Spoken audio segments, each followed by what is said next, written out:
فيها شوية جزء من الشخصية تبعي اللي هي شوي متهكمة، ما حقول متنمرة.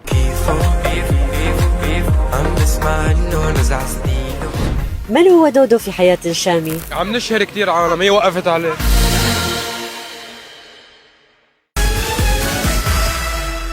كيفه عم بسمع انه نزع ستيلو وشلح جلده بعد بكيفه، بده اتنشن الناس تتابع كل جديده. طب قولوا لي كيفه. وهذه أجدد إصدارات الشامي كيفو اللي أطلقها امبارح وبدأت تحقق تفاعل عند الجمهور.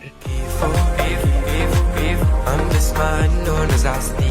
والله كيفه هي مشروع موسيقي استثنائي، له حالة خاصة، يا بيعمل حالة يا اما رح يكون غريب بالاطلاق الاول، بس انه انا بدعي الله يحبه. رح ابقى دائما عم بطرح تجارب موسيقيه جديده، لانه اول مره انطرحت وين كانت تجربه موسيقيه جديده، ويا ليل ويا العين وصبرا. وكيفه هي تجربه موسيقيه جديده، الغربي والشرقي مع بعض مثل الشامي المعتاد يعني، وان شاء الله يحبوها. عم نحكي عن شيء كتير جديد، صعب ما تعمل هالقد مراهن عليها حلو، بس انه اذا صابت فهي حاله في شيء جديد من حيث الموسيقى. فكرة الديب هاوس مع الدربكة في شيء جديد مجنون، جديد عليك. مش كتير علي، جديد كتير على الناس، انه انا بعملهم هدول بالمطبخ بالاستوديو وبخليهم عندي، فهيك بدعي لله يحبوها. وحبيت طلع الفيديو كليب والموسيقى كلياته مع العائلة، مع الناس اللي كلها من روحنا الغنية، بجنانها بهضامتها بكلها.